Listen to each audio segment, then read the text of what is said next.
Our first category question addresses whether to be proactive or wait to have some of these difficult conversations with our children. Dr. Brown, I wonder if you would start us off with an answer to this first question. Yeah. If you have children in early elementary school, do you suggest discussing these issues in advance of them hearing about it from others? Or is it better to wait for them to come to you with questions? Is there a right age, especially if your child has a lot of anxiety? And just to give you some examples of the different, of what the submitters meant by these issues, they included the recent viral TikTok video threatening schools nationally, the subsequent school closure in Pelham, and the rise of COVID cases, just as examples. Sure. And I'm glad you gave multiple examples, because I kind of think, and Emily and I discussed this in depth before we came on tonight's panel, but in general, I think we were firmly in the same camp. And I think our stance on this applies kind of broadly, which is it's always best to be proactive. Our kids are going to hear about things that scare them. Our kids are going to hear about things that are unsettling to them and to us. Our kids are going to hear about things that don't make sense to them, whether it's about COVID or violence in schools or, you know, whatever the next big thing is. And in general, I'm a mom of two. My kids are 4 and 2.5, so they're still really on that young end. But in general, I feel really strongly that I want to lay the groundwork in my relationship with my kids, where I'm the person that they come to for this kind of stuff, and that I know that even if they roll their eyes and are like, "Come on, I don't want to talk about this," that they're getting the blanks filled in by me first.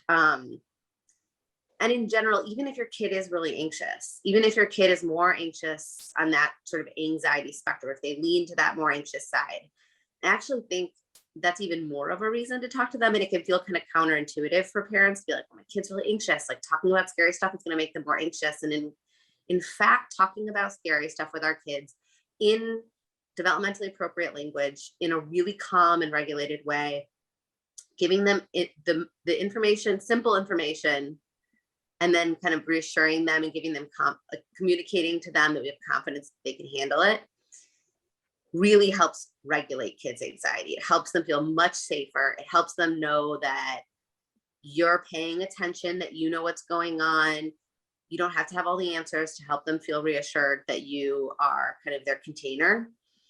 And the other thing is, when kids don't have all the information, they'll fill in the blanks with magical thinking, or maybe especially younger kids, like, "I did something to make this happen," or they're very egocentric in their thought processes.